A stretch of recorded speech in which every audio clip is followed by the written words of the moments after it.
Yeah పేరుకే కుస్తీ అట చీకట్ల దోస్తి తెలంగాణ జల ద్రోహానికి ముగ్గురు ములాఖాత్ అట బాబు డైరెక్షన్లో ఒక్క దశలో బనకచెర్ల ముందుకట గత జూలై నెలలోనే 200 టీఎంసీల గోదావరి జలాల మళ్లింపునకు కేంద్రంలోని బీజేపీ సర్కార్ గ్రీన్ సిగ్నల్ అట తెలంగాణ ప్రభుత్వానికి తెలిసిన ఐదు నెలలుగా గప్చిపట లింక్ ప్రాజెక్టుపై కేంద్ర జలాల సంఘం గుట్టుగా కసరత్తట అందులో భాగంగానే వారం వ్యవధిలో కమిటీలకు పేర్లు ప్రతిపాదించారట ఆంధ్ర తెలంగాణ ప్రభుత్వాలు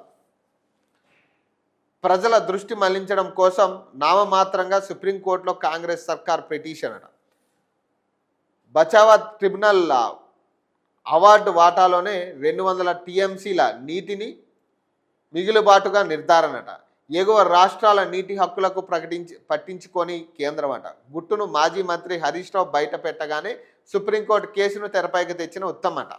సో ఇవి ప్రధానంగా ఈరోజు కనపడుతున్న వార్తలు ప్రధానంగా ఇవి ప్రధానంగా కనపడుతున్న వార్తలు. సో చూడాలి రాష్ట్రంలో ఎట్లాంటి పరిణామాలు చోటు చేసుకోబోతున్నాయి. ఇక రేపటికెళ్ళి అసెంబ్లీ సెషన్స్ స్టార్ట్ అవబోతూ ఉన్నాయి. మరి ఎట్లా ఉండబోతుంది రాష్ట్ర రాజకీయాల పరిస్థితి, ఏమేమి అంశాలు చర్చకు రాబోతున్నాయి, ఇవన్నీ కూడా చూడాల్సిన అంశం. సో మరిన్ని అప్డేట్స్ కోసం చూస్తూనే ఉండండి ఓకే టీవీ.